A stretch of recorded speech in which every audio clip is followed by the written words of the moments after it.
Welcome back to Crystal Clear. I'm AwestruckVox, and the second week of Diamond Days has brought us a new episode, Familiar, which we're going to break down for all the details, Easter eggs, and references you missed. Of course, spoiler warning if you haven't seen the episode. But real quick, this video is sponsored by Amino. Amino is a mobile hodgepodge of communities for every interest on the planet, including cartoons, from Star vs. the Forces of Evil, Adventure Time, Voltron, to my favorite, Steven Universe. When you join an Amino community, you're in a space of people who share your passion. So as you can imagine, now is the perfect time to hop on board with the plethora of new Steven Universe episodes. Amino is jam-packed with features. It's what makes this community so special. You can share your theories, fan art, take quizzes, but hands down, my favorite feature is voting on polls. It's a great way to deduce how everyone feels on a certain theory. And I want to get your thoughts on a theory of mine I plan on talking about soon. So be sure to download Amino and vote on it. In order to check out Amino, hit the link in the description. Available for free on iOS and Android. Link will also be in the pinned comment. Once you're on, search up the Steven Universe Amino to join. Now on to the show. Storyboarded by Amber Craig, HILARY FLORIDO, Tom Herpich, and guest storyboarder Pendleton Ward. You know, that Pendleton Ward, the creator of Adventure Time, and thus Rebecca Sugar's old boss, as Sugar got her start on Adventure Time. Pendleton left the show at the beginning of season 5, although he wrote and storyboarded a few episodes until season 7. Now, Penn's inclusion as a storyboarder ties into the overarching theme of this episode.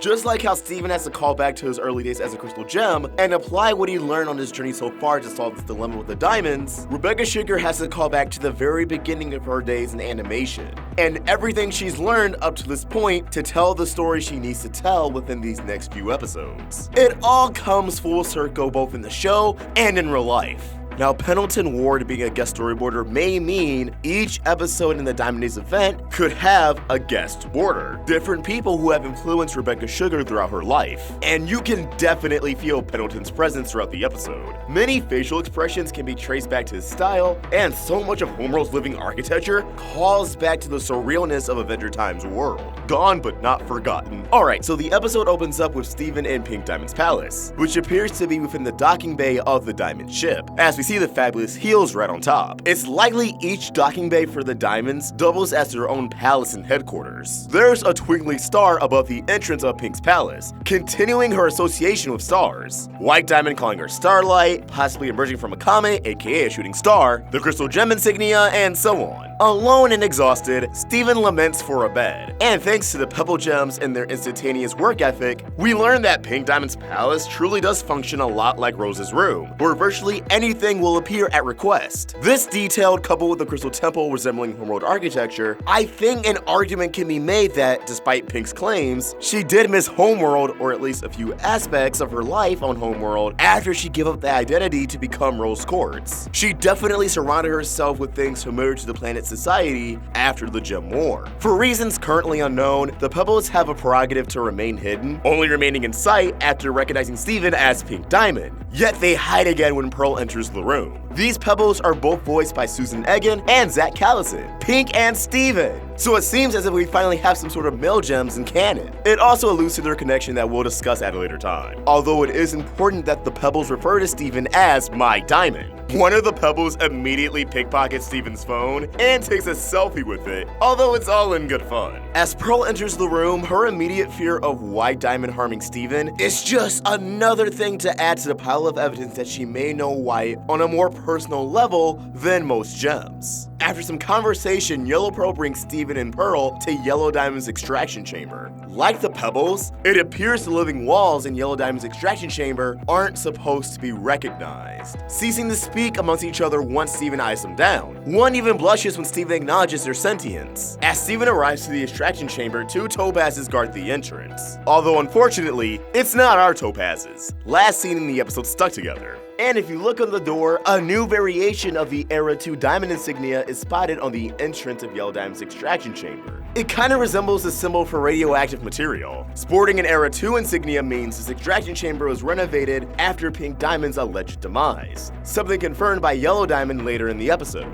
Yellow Pearl's behavior and categorization of nicknames may apply to other pearls across Gemkind. They're kinda like how Siri asks you what your name is, but you can also give your own nickname. For example, my name's Kevin, but Siri can call me Dixon B. Tweenerlegs. Yellow Pearl doesn't quite get it, calling Steven Pink Steven, Just Steven, and Pink Lasagna. Apparently pearls can be broken if you toy around with things like your name too much, which may serve as some allusion to White Pearl. Now in the background of the extraction chamber entrance are statues with gemstones that resemble an amethyst, lapis lazuli, and pearls. However, we cannot confirm if these are 100% those cut of gems, but I do wonder if they're sentient. As Steven briefs Yellow Diamond on his meeting with White, we learn apparently it's common for all the diamonds to barely get a word in with White Diamond in present day.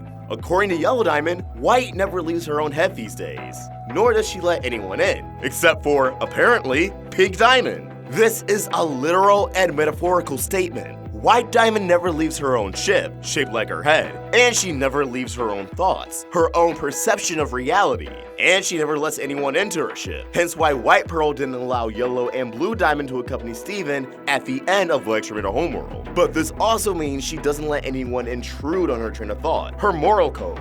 She has walls up and her own issues to work through, likely caused by Pink Diamond's departure. And this means that Pink Diamond, or Steven, is the only one who can get through to her. They do have a strong chance to just talk things out. Yellow Diamond also seems eager to impress White Diamond, and just to get the chance to spend time with her. Even the diamonds need validation from their parental figures, despite being parental figures to thousands of gems, who seek validation from them. Steven Universe is really just one never-ending cycle. Steven suggesting to Yellow Diamond that perhaps failing her duties as a gem matriarch to get White Diamond's attention may actually serve as a solution to a problem later down the road in this arc. I don't know, that entire moment just felt deliberate to me. Yeah, we learned that Pink Diamond has a knack for making Yellow laugh, and you can just interpret it as failure is not an option, nothing more. But I just got the vibe that they put that line of dialogue there for a reason. Now, Yellow Diamond has to tend to her citrine production report, and it seems that Yellow Diamond exclusively farms citrines, which are yellow-orange gems in real life. Steven and Pearl are then summoned to Blue Diamond's chambers, where Steven mistakenly refers to Yellow's report as the citron thing, citrons being a yellow fruit. So you're not that far off, Steven. Now, whereas Yellow Diamond's extraction chamber was renovated to accommodate Error 2 and the removal of Pink Diamond, Blue Diamond's pool still has the diamond insignia from Error 1, once again illustrating that while Yellow Diamond pushed forward and repressed her grief, Blue Diamond held on to the memory of Pink Diamond for as long as she could. A dynamic first explored, and that will be all. Blue Diamond's living Combs lullaby sings, "You will never be alone as long as you are combing," showcasing Blue Diamond's insecurities and desperation to never be alone. She'll even have what's usually inanimate objects keep her company. The comb is also voiced by Lisa Hannigan, Blue Diamond's voice actress. It appears Blue Diamond also has a toothbrush and other mysterious substances, so the diamonds need to take care of their hygiene. This is routine for them. Steven's remark to how he's not sure if he can catch up to Yellow and Blue Diamond scale, although he's still growing, may serve as extreme foreshadowing for the series' endgame, and Steven's final growth spurt as an adult. Perhaps he'll get to the point where he can go diamond size at will, kinda like an anime transformation. Blue Diamond calls back to the time Pink Diamond named a batch of pyrite Fool's Gold, which is the actual nickname of pyrite gemstones in real life. Pyrite's metallic appearance and brass yellow hue gives it a resemblance to gold, hence the name. It's also nicknamed Brass, Brazzle, and Brazil. Fun fact, Rebecca Sugar and Alex Church once said on a charity stream that if Grunkle Stan was a gem, he would be Pyrite. And if you guys have seen Gravity Falls, you know Grunkle Stan being Fool's Gold cannot be any more perfect. The mention of White Diamond's reaction to Pink's nickname towards the batch of gems may allude to White lacking a sense of humor. It's heavily speculated, mostly on this channel, that White Diamond is detached from emotions. Blue Diamond also reminisces to a time where all the diamonds, including White Diamond, indulged in pool time, which may debunk the notion that the White Diamond we saw in Lecture in a Homer was projection, and that no one has seen her true physical form yet. All the information in this episode seems to confirm that no, that was the real White Diamond. No mysterious projections or anything at play yet. Once we're back in Pink Diamond's palace, we learn that apparently Pink Diamond can juggle, and threw massive balls to celebrate the accomplishments of Yellow, Blue, and White Diamond, bringing together all of Homeworld, every member of every court. Doing some much needed soul searching, Steven begins to sing Familiar, and during the song, the Pebble that jacked Steven's phone earlier is seen admiring his selfie. You go, Pebble. Of course, with most Steven Universe songs, there are layers to the song Familiar. The lyric, "Where everybody wants me to be mum," has a double meaning. It sounds as if Steven is saying mum, as in remaining silent, although the official lyrics on Cartoon Network social media reads mom, as in his mother, Pink Diamond. He always has had expectations to be Pink Diamond and Rose Quartz, while also having to remain quiet and never ask any of the hard-hitting questions. Essentially just smile and wave. Advice given to his mother in her past life as Pink Diamond. They wanted Pink Diamond to just make everyone happy, without having any actual control or input into anything. This song as a whole really explores parallels between the diamonds and the crystal gems that we've explored before. How Amethyst is like Yellow Diamond, angry and tends to lash out. Pearl is more like Blue Diamond and holds on to the memory of her loved one, and for the longest time was in a constant state of grief.